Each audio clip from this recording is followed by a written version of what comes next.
Hi ಎಲ್ರಿಗೂ ನಮಸ್ಕಾರ. ನೀವು ನೋಡ್ತಾ ಇದ್ದೀರಾ ಸ್ಪೀಡ್ ಪ್ಲಸ್ ಕರ್ನಾಟಕ. ನಾನು ನಿಮ್ಮ ಮಂಜು ಗೌಡ. ಮೊನಾಲಿಸಾ ಕುಂಭಮೇಳ ಬರೋದಕ್ಕಿಂತ ಮುಂಚೆ ಈ ಹೆಸರನ್ನು ಕೇಳಿದ್ರೆ ನಮಗೆ ಇಂಗ್ಲೀಷ್ ಮೊನಾಲಿಸಾ ನೆನಪಾಗ್ತಿದ್ರು. ಹಾಗಾದರೆ ಈಗ ಕುಂಭಮೇಳದಲ್ಲಿ ರುದ್ರಾಕ್ಷಿ ಮಾರ್ತಾ ಇದ್ದಂತಹ ಒಬ್ಬ ಹುಡುಗಿ, ಆಕೆಯ ಸೌಂದರ್ಯದಿಂದ, ಆಕೆಯ ಕಣ್ಣಿನಿಂದ ಇಡೀ ಇಂಡಿಯಾದಲ್ಲಿ ಸಿಕ್ಕಾಪಟ್ಟೆ ಫೇಮಸ್ ಆಗ್ತಾರೆ. ಇನ್ಸ್ಟಾಗ್ರಾಮ್ನಲ್ಲಿ, ಯೂಟ್ಯೂಬ್ನಲ್ಲಿ, ಫೇಮಸ್ನಲ್ಲಿ, ಕಂಪ್ಲೀಟ್ ಡಿಜಿಟಲ್ ಮೀಡಿಯಾದಲ್ಲಿ ಮೊನಾಲಿಸಾ ಎನ್ನುವ ರುದ್ರಾಕ್ಷಿ ಮಾರುವ ಕುಂಭಮೇಳದ ಹುಡುಗಿ ಸಿಕ್ಕಾಪಟ್ಟೆ ವೈರಲ್ ಆಗಿದ್ದನ್ನು ನೀವೆಲ್ಲರೂ ಕೂಡ ನೋಡೇ ಇರ್ತೀರ. ಅದಾದ ನಂತರ ವೈರಲ್ ಗರ್ಲ್ ಸಾಕಷ್ಟು ಕಡೆಗಳಿಗೆ, ಸಾಕಷ್ಟು ಬ್ರ್ಯಾಂಡ್ಗಳ ಬ್ರ್ಯಾಂಚ್ಗಳಿಗೆ ವಿಸಿಟ್ ಮಾಡಿ ಅದನ್ನು ಇನಾಗ್ರೇಷನ್ ಮಾಡುವ ಮೂಲಕ ಸೆಲೆಬ್ರಿಟಿ ಸ್ಟೇಟಸನ್ನು ಸಹ ತಂದುಕೊಂಡಿರ್ತಾಳೆ.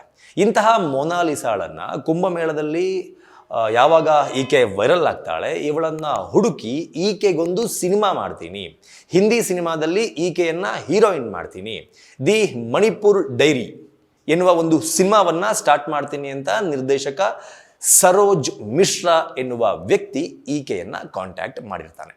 ಇದೀಗ ಈಕೆಯನ್ನು ಕಾಂಟ್ಯಾಕ್ಟ್ ಮಾಡಿದಂತಹ ಈ ವ್ಯಕ್ತಿಯ ಮೇಲೆ ಒಂದು ರೇಪ್ ಕೇಸ್ ದಾಖಲಾಗಿದೆ.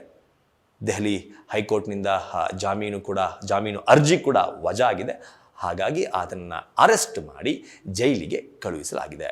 ಯಾರ ಮೇಲೆ ಈತ ರೇಪ್ ಮಾಡಿರೋದು ಅನ್ನೋದನ್ನು ನಾವು ನೋಡೋದಾದರೆ, ಈ ಹಿಂದೆ 28 ವರ್ಷದ ಹೆಸರನ್ನು ಹೇಳಲು ಇಚ್ಛಿಸದ ಒಬ್ಬ ಮಹಿಳೆಗೆ ಇನ್ಸ್ಟಾಗ್ರಾಮ್ನಲ್ಲಿ ಸರೋಜ್ ಮಿಶ್ರಾ ಟೆಕ್ಸ್ಟ್ ಮಾಡ್ತಾರೆ, ಕಾಂಟ್ಯಾಕ್ಟಿಗೆ ಬರ್ತಾರೆ, ಅವರ ನಂಬರನ್ನು ತಗೋತಾರೆ. ಅದಾದ ನಂತರ ಅವರ ನಂಬರನ್ನು ತೆಗೆದುಕೊಂಡು ಅವರನ್ನು ಮೀಟ್ ಮಾಡೋದಕ್ಕೆ ಅವರ ಊರಿನ ರೈಲ್ವೆ ಸ್ಟೇಷನ್ನಿಗೆ ಬಂದಿರ್ತಾರೆ. ಆಗ ಆಕೆ ಸಾಮಾನ್ಯ ಜೀವನದಲ್ಲಿ ಇದ್ದಂತಹ ಆಕೆ ಅವರನ್ನು ಮೀಟ್ ಮಾಡೋದಕ್ಕೆ, ಅಂದರೆ ರೈಲ್ವೆ ಸ್ಟೇಷನ್ಗೆ ಹೋಗಿ ಆತನನ್ನು ಮೀಟ್ ಮಾಡೋದಕ್ಕೆ ಹಿಂದೇಟನ್ನು ಹಾಕ್ತಾಳೆ. ಆಗ ಇದೇ ಸರೋಜ್ ಮಿಶ್ರಾ, ನೀನು ಬರಲಿಲ್ಲ ಅಂತಂದರೆ ನಾನು ಆತ್ಮಹತ್ಯೆಯನ್ನು ಮಾಡಿಕೊಳ್ಳೋದಾಗಿ ಹೆದರಿಸ್ತಾನೆ. ಹೀಗೆ ಹೆದರಿದಂತಹ ಆ ಹೆಸರನ್ನು ಹೇಳಲು ಇಚ್ಛಿಸದ 28 ವರ್ಷದ ಮಹಿಳೆ ಆತನನ್ನು ಭೇಟಿ ಮಾಡ್ತಾಳೆ. ಆತನನ್ನು ಭೇಟಿ ಮಾಡಿದ ನಂತರ ಒಂದಷ್ಟು ಹೊತ್ತು ಮಾತುಕತೆಗಳನ್ನು ಮಾಡಿ ಅಲ್ಲಿಂದ ಒಂದು ರೆಸಾರ್ಟ್ಗೆ ಬಲವಂತವಾಗಿ ಆಕೆಯನ್ನು ಆತ ಕರೆದುಕೊಂಡು ಹೋಗ್ತಾನೆ. ರೆಸಾರ್ಟ್ಗೆ ಕರೆದುಕೊಂಡು ಹೋಗಿ ಆಕೆಗೆ ಮತ್ತು ಬರುವ ಒಂದು ದ್ರವ್ಯವನ್ನು ಕೊಟ್ಟು ಆಕೆಯನ್ನು ಮತ್ತು ತಪ್ಪಿಸಿ ಆಕೆಯ ಮೇಲೆ ಅತ್ಯಾಚಾರವನ್ನು ಎಸಗಿದ್ದಾನೆ ಎನ್ನುವ ಒಂದು ಕಂಪ್ಲೇಂಟ್ ಇದೇ ಸರೋಜ್ ಮಿಶ್ರಾ ಮೇಲೆ ಇದೀಗ ದಾಖಲಾಗಿದೆ. ಆ ಮಹಿಳೆ ಮುಂದುವರೆದು ಇದೇ ರೀತಿ ಏನು ಮೊನಾಲಿಸಾಗೆ ಚಿತ್ರ ಮಾಡ್ತೀನಿ, ಮೊನಾಲಿಸಾನ ಹೀರೋಯಿನ್ ಮಾಡ್ತೀನಿ, ಮೊನಾಲಿಸಾನ ಇಂಡಿಯಾದಲ್ಲಿ ಫೇಮಸ್ ಮಾಡಿ ಆಕೆಗೆ ಒಂದು ಸೆಲೆಬ್ರಿಟಿ ಸ್ಟೇಟಸನ್ನು ಕೊಡ್ತೀನಿ ಅಂತ ಈ ವ್ಯಕ್ತಿ ಏನು ಬಂದಿದ್ನೋ, ಇದಕ್ಕಿಂತ ಮುಂಚೆ ಸಾಕಷ್ಟು ಜನ ಅಮಾಯಕ ಮಹಿಳೆಯರ ಬಳಿ ಇದೇ ರೀತಿಯ ರೀಸನನ್ನು ಹೇಳಿಕೊಂಡು ಹೋಗಿದ್ದಾನೆ. ಅವರೆಲ್ಲರಿಗೂ ಸಹ ನಾನೊಬ್ಬ ನಿರ್ದೇಶಕ, ನಾನೊಬ್ಬ ನಿರ್ಮಾಪಕ ಅಂತ ಸುಳ್ಳನ್ನು ಹೇಳಿಕೊಂಡು ಮೊನಾಲಿಸಾ ಥರಾನೇ, ಅದರ ಜೊತೆಗೆ ನನ್ನ ಥರಾನೇ ಇನ್ನೂ 4 ಜನ ಹೆಣ್ಣು ಮಕ್ಕಳಿಗೆ ಈತ ಮೋಸ ಮಾಡಿದ್ದಾನೆ. ಎಲ್ಲರ ಜೊತೆಗೂ ಕೂಡ ಲೈಂಗಿಕವಾಗಿ ಸಂಪರ್ಕವನ್ನು ಹೊಂದಿದ್ದಾನೆ. ಎಲ್ಲರ ಮೇಲೂ ಕೂಡ ಈತ ಅತ್ಯಾಚಾರವನ್ನು ಮಾಡಿದ್ದಾನೆ ಅಂತ ಆಕೆ ಆರೋಪವನ್ನು ಮಾಡಿದ್ದಾಳೆ.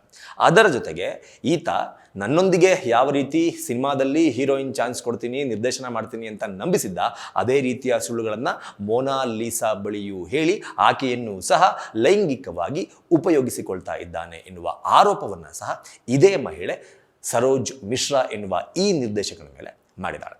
ಇಷ್ಟೆಲ್ಲ ಆರೋಪಗಳನ್ನು ಮಾಡಿದ ನಂತರ ಈತನ ಬಗ್ಗೆ ಸೋಷಿಯಲ್ ಮೀಡಿಯಾದಲ್ಲಿ ಕೆಲವು ದಿನಗಳ ಹಿಂದೆ ವೈರಲ್ ಆದಂತಹ ಒಂದಷ್ಟು ಸುದ್ದಿಗಳು ಇದೀಗ ಮತ್ತೆ ಮುನ್ನೆಲೆಗೆ ಬಂದಿದೆ. ಕೆಲವು ದಿನಗಳ ಹಿಂದೆ ಅಂದರೆ ಮೊನಾಲಿಸಾಳನ್ನು ಈತ ಭೇಟಿ ಮಾಡಿ ಆಕೆಯನ್ನು ಡೈರಿ ಆಫ್ ಮಣಿಪುರ್ ಎನ್ನುವ ಸಿನಿಮಾಗೆ ನಾಯಕಿಯನ್ನಾಗಿ ಆಯ್ಕೆ ಮಾಡಿಕೊಂಡ ಬಳಿಕ ಸೋಷಿಯಲ್ ಮೀಡಿಯಾದಲ್ಲಿ ಒಂದು ಚರ್ಚೆ ಸ್ಟಾರ್ಟ್ ಆಗುತ್ತೆ.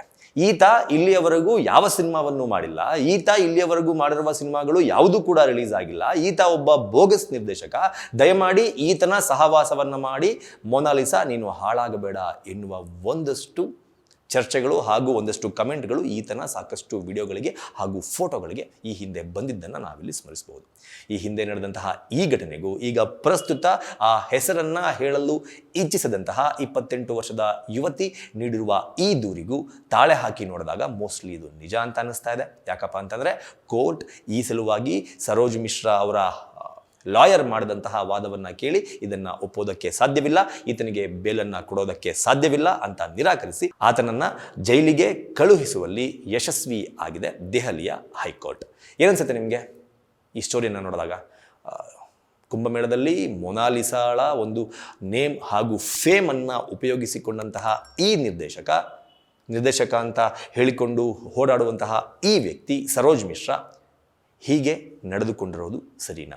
ಅದರ ಜೊತೆಗೆ ಯಾರಾದರೂ ಅಪರಿಚಿತ ವ್ಯಕ್ತಿಗಳು ಸಿನಿಮಾ ಮಾಡ್ತೀವಿ, ಸಿನಿಮಾದಲ್ಲಿ ಅವಕಾಶ ಕೊಡಿಸ್ತೀವಿ, ನಿರ್ಮಾಣ ಮಾಡ್ತೀವಿ, ನಿಮ್ಮನ್ನು ಹೀರೋ ಮಾಡ್ತೀವಿ, ಹೀರೋಯಿನ್ ಮಾಡ್ತೀವಿ ಅಂತ ನಿಮ್ಮ ಬಳಿ ಬಂದಾಗ ಅವರ ಪೂರ್ವಾಪರವನ್ನು ಯೋಚನೆ ಮಾಡದೆ ಅವರನ್ನು ನಂಬಿದರೆ ಅವರಿಗೂ ಸಹ ಮುಂದಿನ ದಿನಗಳಲ್ಲಿ ಇಂತಹ ಪರಿಸ್ಥಿತಿ ಎದುರಾಗಬಹುದು. ಹಾಗಾಗಿ ಎಲ್ಲರೂ ಕೂಡ ಆ್ಯಕ್ಟಿಂಗ್ ಫೀಲ್ಡ್ಗೆ ಬರಬೇಕು ಅಂತ ಅಂದುಕೊಂಡಿರೋರು ಎಲ್ಲರೂ ಕೂಡ ಈ ತರಹದ ವಿಚಾರಗಳಲ್ಲಿ ಹುಷಾರಾಗಿರಿ ಅಂತ ಹೇಳ್ತಾ ಈ ಪ್ರಕರಣದ ಬಗ್ಗೆ ನಿಮ್ಮ ಅನಿಸಿಕೆಗಳನ್ನು ಕಮೆಂಟ್ ಬಾಕ್ಸ್ ಮೂಲಕ ತಿಳಿಸಿ ಅಂತ ಕೇಳ್ಕೊತಾ ಈ ವಿಡಿಯೋನ ಮುಗಿಸ್ತಾ ಇದ್ದೀನಿ.